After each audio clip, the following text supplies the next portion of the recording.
ఒరే ఏమరా పిల్లరా నేను వచ్చేలేపు ఎంత సన్నగా అయిపోయారు మీరా? ఒరే కూడి సదనం తింటున్నారంట మీరు టయానికి.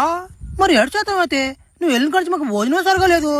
నీకేమయ్యా నువ్వు ఆ భూగ్రహంలో పోయా శకాలు దెంగుతున్నావా? మేము ఇక్కడ జపం చేస్తే గుద్దులో కర్ర ఎంత వరకు పోయింది అనుకుంటున్నావా? గోసు కూడా మార్చేస్తున్నావు, కొంచెం స్టైల్ కూడా పెంచేస్తున్నావా? ఒరే భలే వాళ్ళు మాట్లాడుతున్నారా మీరా? నేనేమన్నా భూగ్రహంలో ఉప్పు చెక్కలు ఎమ్మి రాలేడా నామాట? మేము కూడా ఆయన ఎత్తుకెళ్ళాక నా తొత్త తీరింది నాకు నామాట. మీరన్నా చెట్ల మీద గుద్దలో దోపుకున్నారు, నేను నా గుర్ర మీద పెట్టుకున్నా వాడి కోసం. మాట్లాడేసాను ఏమనుకోబాక అన్న. నువ్వు ఆ గ్రహంలో పోయి కూడా నువ్వు దెప్పం చేసావు నువ్వా? అబ్బా నువ్వు చిన్నోడు కామన్నా నువ్వా? చిన్నోడు పెద్దోడు కాదు కానీ ముందా వాడి కాడికి పోయే ఏమైనా తినేసడం అడుగు. మళ్ళీ వాడికి నైట్ పని ఉంది, వాడు పవర్ తగ్గిపోయిందంటే మళ్ళీ మనకు పవర్ సప్లై అవ్వదు. ఆ వాడికి మంచి తిండి పెట్టండి పోయి. వాడి కడుపులు జాగ్రత్తగా ఉండరు, తట్టాడు బాధ్యం చేస్తాడు. ఈయన మనకు భయం చెప్తున్నాడు రా, మనమే ఒక డేంజర్ నా కొడుకు అయితే. నేనే పోతా ఉండు.